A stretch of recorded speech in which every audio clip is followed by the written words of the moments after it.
So this is week 9.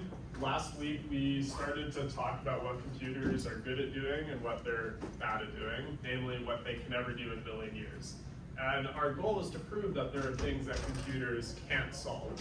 So on the road to proving that, we came up with a model for computation, and that was a Turing machine. What a Turing machine was an infinitely long tape. So this goes forever. And this was kind of like the memory of our computer, but a really simple version of it. And then we had a control unit of sorts. So we had a little pointer that was at any cell of the array at a point in time. And this guy could go left, right, and then it could also read and write to the memory. This is controlled by, we mentioned very briefly, a little finite state machine off to the side. So at the end of class, we spent some time justifying that this guy, the Turing machine, is really powerful and is actually capable of basically solving any real world problem. And for example, we said that this very, very simple machine is equally as powerful in its ability to solve problems as a computer. So that gives us the justification to use this to prove stuff about computation. Awesome. Are there any questions about that or anything we covered up to that point? Same. So it's equally powerful, right, but just less efficient, like you just take a long time to solve it? Yeah, that's a really good way of looking at it. So we have all this really complicated machinery in here to make our operations go really fast. But then of course, this is very flat. And so very, very simple operations, even though this could technically solve it, it would take an unreasonable amount of time. And that's why we don't design computers to look like this. We design them in more intelligent ways. Awesome. So our goal is to prove formally that there's a problem computers will never be able to solve in a million years. And James, he's not here, but last time mentioned the halting problem, and that's what we're going to talk about together. So the halting problem is very famous. It was proposed, I believe, by Alan Turing in the 1930s, and he came up with a pretty neat proof that no computer could ever solve it. So let's dive into what the halting problem is, give some examples, and then actually go through the proof together.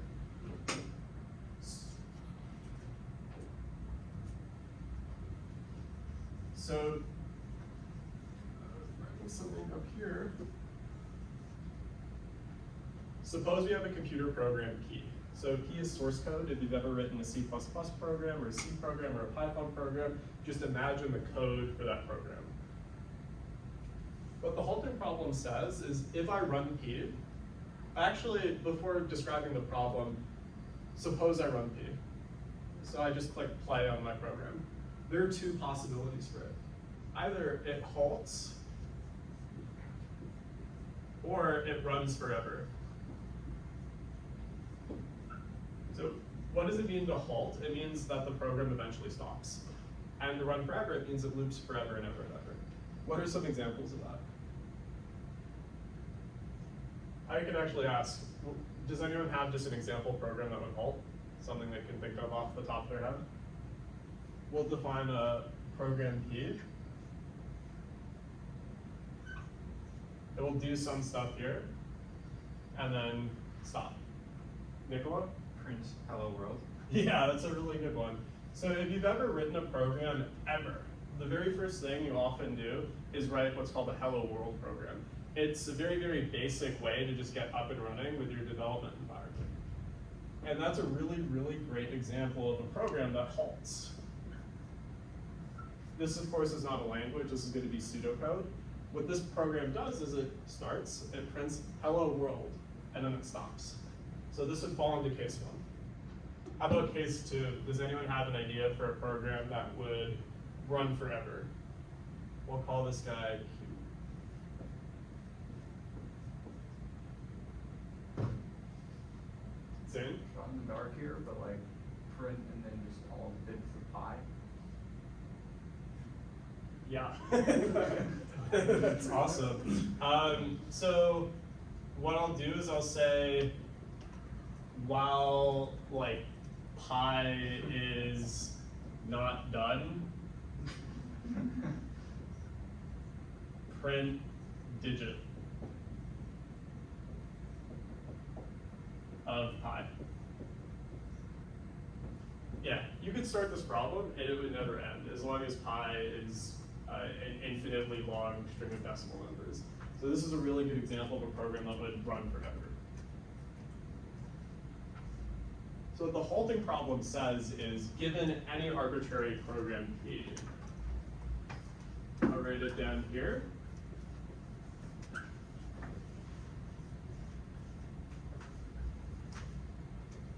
It says given P, tell me if it will halt. So suppose I'm a computer, I'm an algorithm. I'm gonna take as input the source code for a program. So I might take as input this guy, or I might take as input this guy. And then I, as the algorithm, have to inspect it and then decide if it's gonna stop or not. That's what the halting problem says. Just intuitively. Can you think of a way that we might solve that? Write a general algorithm given any program in the world. Give this answer. I hope not, because it turns out that no Turing machine and no computers can actually solve this problem. This problem is what's called undecidable. Never in a million years can this Mac or this Turing machine have a general algorithm that, given anything here, will actually spit out the right answer. Does anybody have any questions about that? Does anyone want to see the proof for that? It seems like kind of crazy, because maybe we could look at this and say, oh yeah, this will obviously keep running forever. This will obviously stop. So it seems a little almost unintuitive that it's not generally possible. So to prove this, we're going to write proof here. We're going to do what's called a proof by contradiction. And so what that means is we're going to pretend for a moment, we're going to assume that it is possible to solve this problem. And then we're going to go with that assumption, what happens next. And then we're going to arrive at an impossible result that could never happen in a million years. And because we assume that it's possible to solve the problem, and that will lead us to something that's just completely illogical, that means our initial assumption was wrong. And indeed, this problem is unsolvable. So suppose the halting problem has a solution.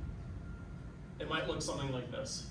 I'll define a computer program that takes a program P, and it does the following.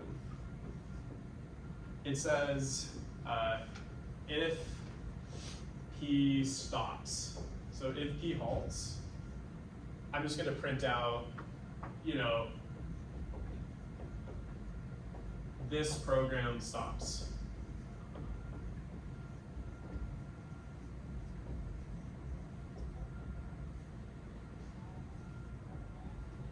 Else, so if P stops, we're just going to say it stops. Otherwise, it loops, so we're going to say P loops. This is a super high level look at what it would be like to have a program that solves the halting problem. It doesn't actually go into the details of what the solution would be like, but I wanted to write that there for a moment just to keep in mind what this fake machine would be if we could actually solve the problem. So now what we want to do is we want to actually show that the existence of this guy leads to a completely impossible result. All right. So what we're going to do is I'm going to erase our little Turing machine here, and we're going to define another program. Okay. This program, I'm going to call M. And M is just going to be a perfectly valid program with the rules of how programming languages work. And the one thing that M is going to do that follows from this assumption is it's going to call it. This is a program, so M can make a call to this program. Following so far? Sasha? In the if statement, if P stops, is that like in any one time P stops? Like at that moment, if P stops, he prints it? Or if P eventually stops, he prints it? if P eventually stops? That's a great question. Let me make that edit quickly. So if P eventually, and instead of saying stop, I'll just say halt. Okay, just to review this.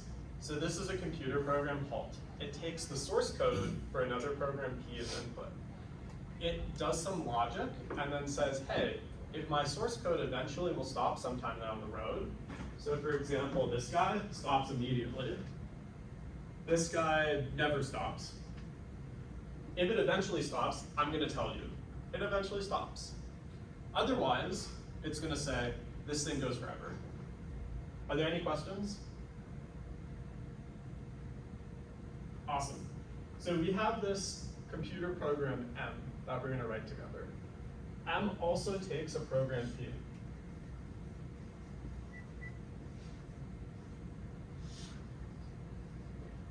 So the very first thing M is gonna do is it's gonna call this guy, halt. It's gonna ask the machine that solves the halting problem, do you stop on this input? And if this stops, what M is gonna do is it's just gonna loop forever. Okay, that might be a little bit weird, but basically what we're saying is we have a computer program. I'm gonna pass source code to my computer program. So something like this or like this. It's gonna ask the halting problem, Turing Machine, hey, does the source code ever stop? And if it does, M is just gonna loop forever. Are there any questions about that step?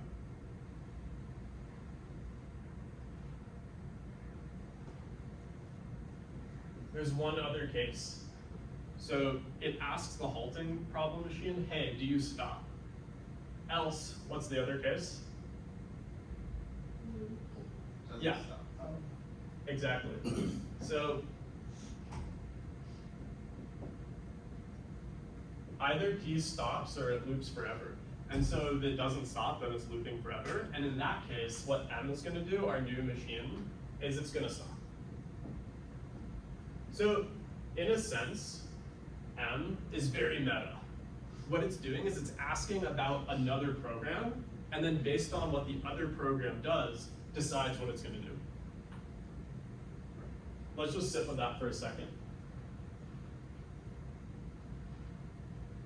Are there any questions about how this guy works? Because if we don't know how this guy works, then the next step isn't gonna make sense.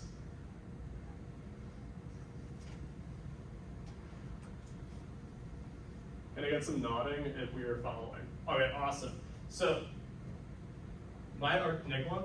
So when you say it accepts program P is just any possible program? Exactly. Or the source code for any program? It's anything. Okay. Yeah. So, for example, I might take the program that is Facebook. Yeah. And I could stick it into here.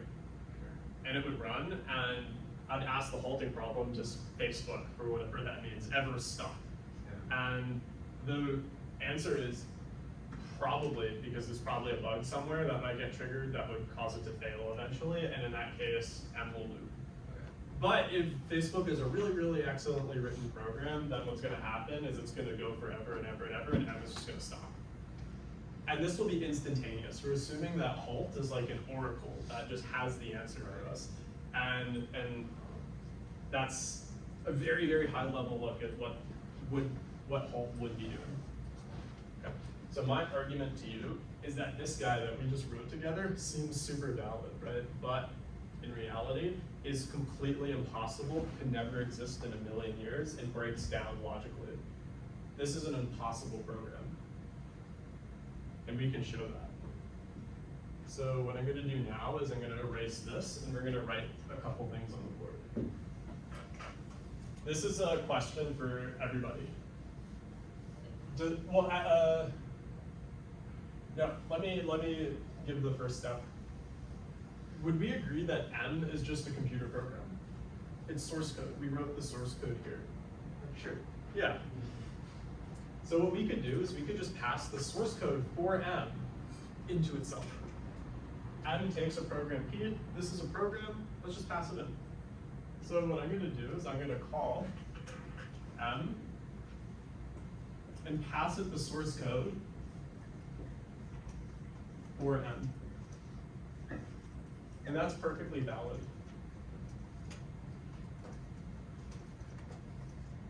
What happens if we do that? Well, there's two cases. We have them right here. There's the if case and the else case.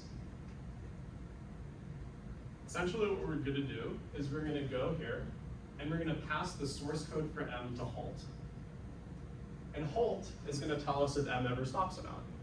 So case one is that halt stops. So if M stops eventually, if it halts, then what happens? What does M do? Yeah, exactly. We're passing M to itself, and if M stops, it loops.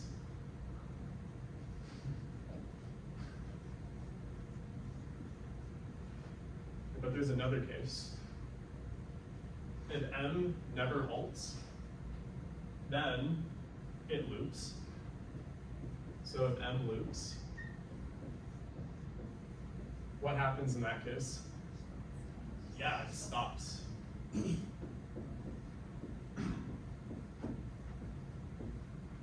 Does this make sense?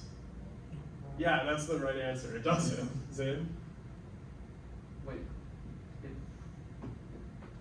So is this like the case that disproves that this program is possible? Is that correct? Oh, almost. We'll talk about it in a second. So I had some people say, no, this doesn't make any sense at all, and that's correct. This is complete nonsense. Because what are we saying? We're saying if our computer program we just wrote down eventually stops sometime down the road. It could be next year, it could be in a billion years, but if it stops, then it actually runs forever. But if it runs forever, then it's gonna stop. But if it stops, then it runs forever, and if it runs forever. So this is like complete nonsense. We have a computer program that we just wrote together that simultaneously stops at some point, but also runs for eternity. And that's impossible. It's completely impossible. So what we could draw is just a giant like red X over this because this can never happen in a million years. This is a contradiction. So what did we do? We assumed that we could have this program halt that solves the halting problem. And then we built another program that could never exist in a million years. And because this is a contradiction, it means our original assumption that this thing exists was wrong. In other words, there are no programs that do this. We could draw a big X over this because this also doesn't exist. Sasha?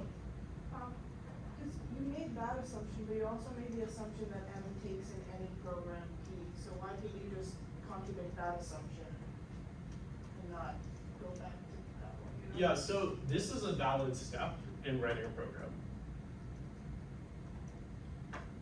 Okay. So But M technically can't take any program. It can. So the hang up is about taking a program as input. I could, on my computer right now, write a program that takes another computer program as input. Because all that computer program is source code. It's just a text file. Okay? And so, what's a good way of describing this? Pretend for a second I'm doing data science or machine learning. A very common thing in data science and machine learning is to have a data set that you have to pass to your program so that it can do the learning part and learn the weights in a model. To pass a data set, what you have to do is you have to have your data in a text file, and then you will call your program on the text file. Do you agree with that? So if you can do that, and a computer program is just a text file, then certainly you can call your computer program on some arbitrary source code. Yeah, so this step of passing any program into M is perfectly valid. Nicola? Would one example of that be like, you know, when you program, you have like user interfaces that sometimes detect if a code has a bug or not in it, you know, or like there's a logical error. So like that's a program that accepts another program's input. Yeah, that's a really good example. So as a developer, as a software engineer, something we often do is we use analysis tools to tell us if we screwed up. We'll write a program and then we'll pass it through something like G++. and it will tell us every time there's an error or a warning or something wrong we did. And so what G++ is doing is it's taking our source code and going through and trying to figure out where the mistakes are. And it works in many, many cases. It can catch a lot of bugs, but what we've just shown is that nothing like that could ever in a million years catch all the bugs. It would never be able to tell us if our program stops or if it loops forever. What we've shown is that this assumption that the halting problem is possible actually leads us to something that can never exist. Therefore, no computer will ever be able to solve the halting problem. Are there any questions about that? Emma? So if you were to have some programs similar to Halt, where the two is like activities are completely contradictory and halting is just continuing forever, Yeah. would that also just not work? I mean, not in general. I could come up with a problem where you have two opposite things that is decidable or is solvable.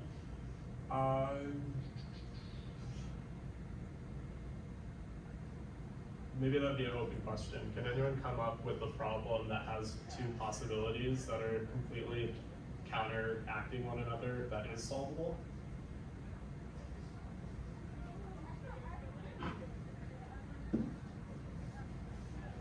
Here's a really, really stupid example. You might want to know if the source code for a problem or a program is above 1 million characters. I could do that. I could tell you how to do that. I would just go through every character in the source file and count them. Right? And so either it is 1 million or is not 1 million. But I don't think that's the nature of what you're asking. I think it's more like about what programs do. And I honestly can't think off the top of my head of another one. I don't know if this is gonna work, because I haven't completely thought it out, but what if we had a situation where we were turning a light on and off? Yeah. So say we had, if light's on, it's actually on, keep it on, but if light is off. That's okay. But I was just curious, because those are contradictory, like if you wanted to keep your light on forever. I think you're saying like, okay, imagine a program and the program has some state, and the question is that state maintained forever or not? So I guess it's very similar to halting versus. Yeah, I think you could probably show that that problem is equivalent to the halting problem in some sense. All right, so let's move forward.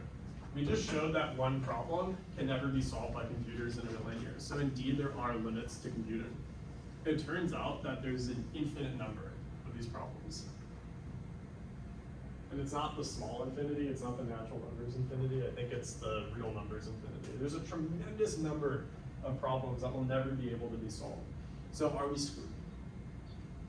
And the answer is no, we're not. Because computers are these awesome things, and we can do a lot of really useful work.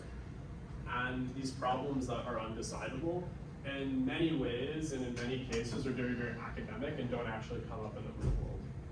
With that being said, this whole notion of the halting problem and undecidability and the stuff we're talking about is really closely tied to an extremely important and very upsetting mathematical result called Gödel's incompleteness theorems. They're, in some sense, the same idea. So what I wanted to do is detour from this talk about computing and models to talk more generally about computation and what is computable and not computable, and go into a little bit about how math works. Gödel's incompleteness theorems were proven by Gödel, and I might be butchering his last name, but they were proven in the 1930s. And at a high level, what they show is what is and what isn't possible in math. And this really upset a lot of mathematicians because before Gödel came along, or how do you pronounce it, Nicole? Gödel? Godel? Yeah, okay. Before he came along, mathematicians were searching forever and forever and forever for one perfect, unified, logical framework of mathematics. And what he showed with these theorems is that that pursuit was foolish and would never be possible. In the same way that you could never, ever solve the halting problem. Before we go into what the theorems are, I just wanted to talk more broadly about how math works. And before doing that, I'll check. Has anyone not taken a proof-based math class before? Just raise your hand if you haven't taken a proof-based math class. And it's okay if you haven't. You've all taken a proof-based math class? No. Yeah. Okay, so for example, if you've taken like 115A in the math department or real analysis, no? Okay, raise your hand if you have not taken one before, and it's okay. Okay, sweet. We have more mathematicians than I would have expected in this class. So hang with me for a moment. We're gonna go to some basics, just so everyone's on the same page. So how does math work? The way math works is you have a formal system, and in that formal system you have axioms, definitions, theorems, and rules of logic. So let's unpack what that means really quickly. An axiom is something we assume to be true about the world, about math. This is something that we believe is true, but can't necessarily prove. So for example, an axiom could be 0 is a number. For example, 0 is a number. This is an axiom that's used in analysis. Another example would be if n is a number, then there's another number after it. So if I have the number 10, then 11 exists. If I have the number 12, then 13 exists. These are axioms.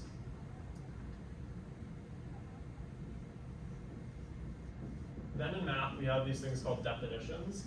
And what a definition is a formal way of describing a mathematical object. So for example, I could have the definition of what a sequence is. I don't know when sequences come up in a math curriculum, but that's when you just have a list of numbers essentially. So 1, 2, 3, 4, 5, 6, 7, 8, 9 is a sequence. And I can define for you more generally what that means.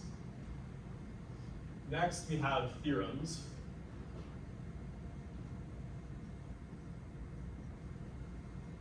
And a theorem is it's a true statement about the world that extends from axioms and definitions. So, for example, the Pythagorean theorem, we would have the definition of what a triangle is, the definition of what numbers are, and from all of that, we can do some steps of logic to get that a squared plus b squared equals c squared, where a squared plus b squared equals c squared is our theorem. And then finally, we have these things called proofs. And a proof is essentially just an argument. It's the series of steps you take to get from your axioms and definitions to your theorems. And the language of a proof is logic. Logic is stuff like, and this is super, super high level, but I'm hoping that just introducing these ideas will make the theorem a little bit more complete. So an example of logic would be if A is true, and A implies B, then B is true. If, what would an example be here? A really stupid example. If 10 is a number, and 10 implies that 11 exists, then 11 is a number. And that would be a proof that 11 exists, which seems like insane, but I think demonstrates the point. Are there any questions about these ideas here?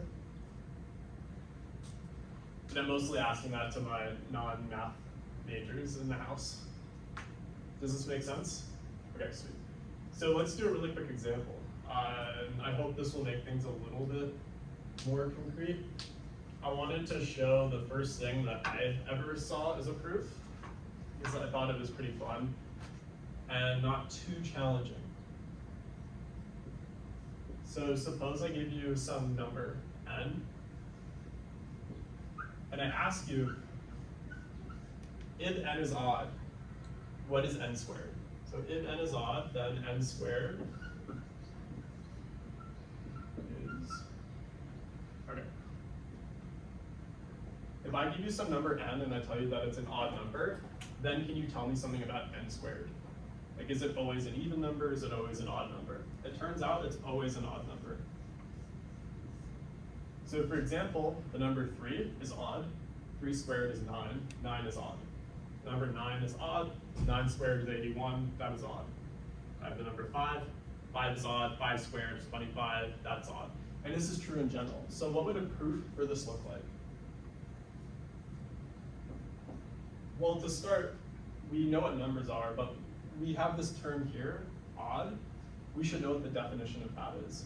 And so as we try to come up with this theorem here, which is a true statement and a proof, we need to go back to our foundations, definitions and axioms. So the definition of an odd number, I'm just going to write it here. N is odd if there is a number k where n equals 2k plus 1. This is the definition of an odd number. The definition of an even number would be that there exists a number k where n equals 2k. That makes sense. If you've ever tried to see what happens if I multiply my number by 2, it will always be even. 4 times 2 is 8, 8 times 2 is 16, 5 times 2 is 10. Those are all even numbers. So if I add 1 to that, then it will be an odd number. Okay. So let's prove this together. If n is odd, well, let's say that n is odd. So n equals 2k plus 1. And that's just the definition. We're starting with the definition. And we want to show n squared is odd. So we'll do a logical step forward. We'll say n squared equals 2k plus 1. And then we're just going to use rules of math to see if we can show that n squared is odd. What would the next step be?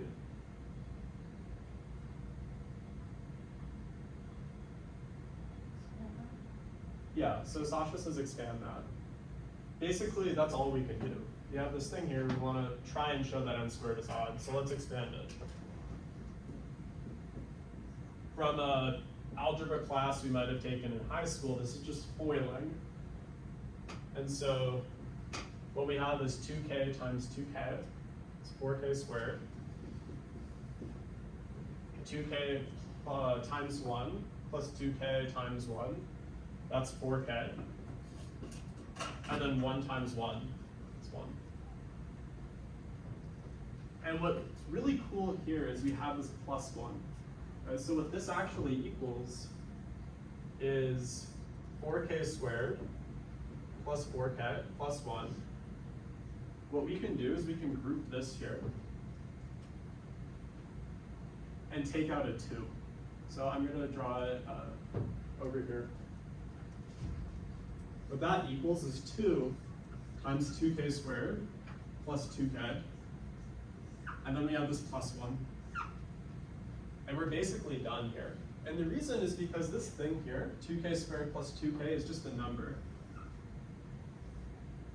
And so what this just equals is 2 times some number plus 1. And that's the definition of an odd number. And so we arrive back at our definition. The whole point of that is what we've shown is from the axioms of how numbers work and our definition of what foiling is and what an odd number is, we were able to prove a theorem through steps. If I were to draw that out diagrammatically, we have axioms in our formal system.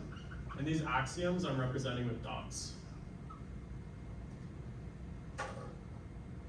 Then we have definitions. And definitions I'm just representing with squares right now.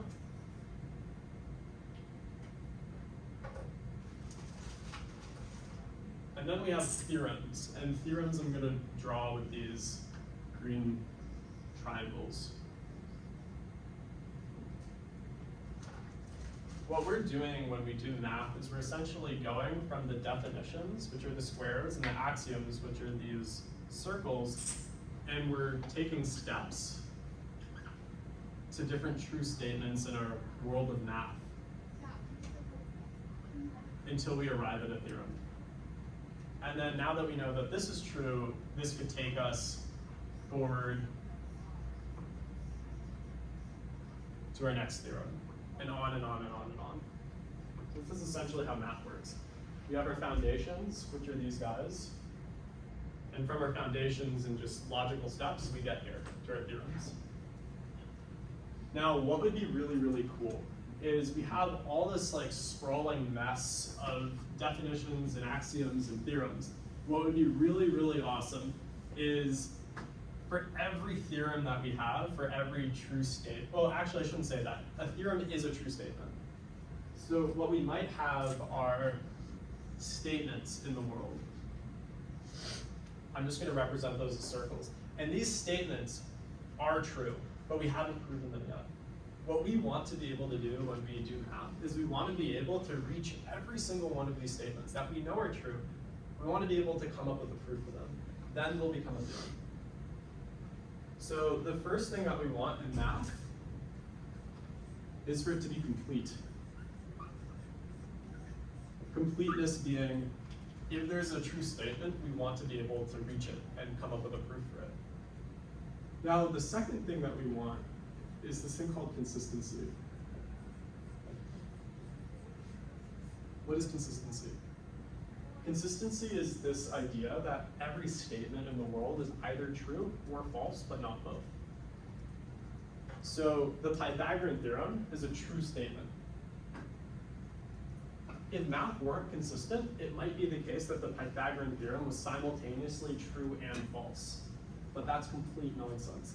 It's kind of like when we were writing here just a little bit ago, that machine M that called the halting problem. We showed that if the halting problem were true, this machine simultaneously looped and stopped.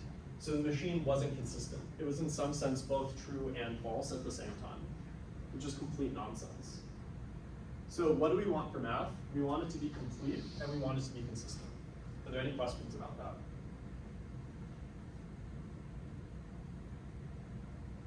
Yeah, I have a question. Yeah, what's up?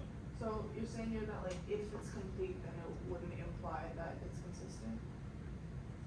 I haven't said that yet. Okay. But you're on the right track. Are there any questions about what we want from math? Joe? Where do the statements come from again? Are they like from theorems? So, no, so a theorem is a statement that we've proven, but these statements just exist. So if I tell you that, like the axioms of what numbers are, then it turns out that this is true. This is a true statement. We haven't shown it yet. And so this is a statement that exists, and someone someday will do some proof to get us to the statement, and then that statement will become a theorem.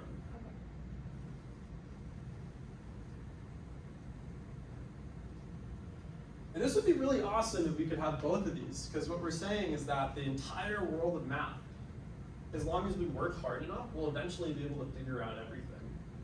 And it will be consistent, which means everything we figure out will have meaning. And now we're ready to state Gödel's incompleteness theorem, which basically says we want both of these things, and every mathematician who ever lived up until 1930 thought we could have both of these things, but we absolutely can't. We can choose one or the other. The theorem says we can either have completeness or we can have consistency, but we can't have both. And I argue we have to have consistency, because if we don't, then we'll have true and false statements, which is complete nonsense. So if we need consistency, we can only have one, then we're going to have to nix completeness. What does that mean? It means that there are true statements in the world that we'll never be able to prove.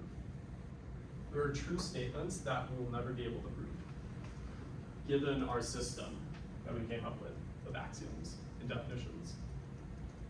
Are there any questions about that? So here's a really stupid idea. Given our axioms, there's true statements that we can't solve. Why don't we just make it an axiom? Just assume it's true. then all of a sudden that thing we were worried about, we don't have proof for it, but we assume it's true, and then we could just keep going. Well, what happens is if we do that, the theorem still applies. In that larger system where we assume that this is true and assume that this is true, there will be other statements that pop up or exist. And we will never be able to prove them, even if they're true. Sasha? So you were saying like consistency is like if something's true then it's not false. Yeah. Could that not be, like kind of what you just said, could that not be like an axiom, like if something's true then it's not false, and then you just keep going? I had no idea. We can talk about that after class. Alright. Yeah. And so what we're saying is we're taking these statements here, and we know they're true. We're just going to make them an axiom. But then there'll be more statements that are true we'll never be able to prove. So why don't we just take those and we'll make these an axiom, in some sense jumping to a larger framework. But then there'll be more statements that are true but can't be proven. And this goes on forever and ever and ever and ever. And what this means is that there's no one system of math that is complete and true. And this thing that mathematicians were aiming toward was impossible. And this, understandably, drove some academics absolutely crazy. Imagine believing something for your entire life and then someone proving you wrong. Yeah? What happened to Godel? Let's see. Is he alive? I think Nicola might actually have a better answer, but he definitely went insane. Nicola, do you know the details? Pretty sure someone tried to poison him, and so he became like really paranoid about everyone trying to poison him, and only eat food that his wife would cook him. But his wife became sick and she couldn't cook for him, and so he wouldn't eat anything, so he died. In other words, he was not well. Something went terribly, terribly wrong. So what have we shown today? Some really crazy stuff. We proved that there are problems that can never be solved in a million years. We proved it. That was an actual proof. And then we mentioned that there are actually an infinite number of those problems. And then we generalized it even further and showed, hey, it's not just stupid problems, it's math. Math is incomplete. There are problems we'll never be able to solve in math. The question is now, okay, are we really, really screwed? Like, these computers are clearly limited. There are limits. We spent the first 5 weeks talking about what they can do. We spent a couple weeks talking about how they do it. And we've just shown there's a stopping point. So can we do better? If we had more time in this class, I would spend a lecture talking about quantum computing and say, okay, can we do better there? And then a lecture on distributed computing. That's when you have many, many computers working together, and say, can we do better there? The short answer is, in terms of solving problems, not really. The problems we can't solve are problems we can't solve. A really easy way to see that is a quantum computer can be simulated on a classical computer, and we won't go into it, but if you have, say, N or K computers, that's equally as powerful as a Turing machine. That ties back to the Church-Turing thesis that we talked about last class, which basically says Turing machine is the most powerful thing in terms of solving problems. But quantum computing, distributed computing is super, super important because it makes it much faster to solve problems. The power of those ideas is that we get to solve our problems much, much faster. So for distributed computing, any service you use, ever, Google, Facebook, Airbnb even, in their backend, in their server house, they have giant distributed systems with probably thousands and thousands and thousands, hundreds of thousands of computers cranking away and serving out requests.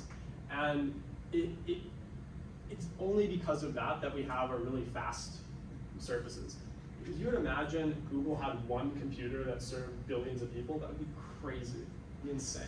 So although we don't really have time to go into it, I want to impart that we talked about how one computer works, and that's the 1990s view of computer science. The modern day view is we have one computer, now we have tons of computers working together. How does that happen? Okay. A very, very brief note is a distributed system communicates over a network. So you need some sort of thing like the internet for the computers to communicate with each other properly. And there's a ton of issues around that are really complicated and also very, very interesting. And if we had more time, the next class would be about the internet. But alas, we are basically at the end of this course. So here's the roadmap for next week. Next week, I'm gonna walk around the entire room and I'm gonna draw diagrams from the last 9 weeks. It'll be a review of what we did. And I hope by seeing everything in the same place, it will help put everything together and make everything more concrete. There'll be an opportunity to ask any questions from anything we covered. I'll talk a little bit about the history of computer science, and that will help put everything in context. And then I'll spend some time talking about how the different stuff we covered maps to the different classes at UCLA. So if you're interested, you could go find the thing you're interested in and learn more about it. Are there any questions? If not, I'll see you next week. Thank you.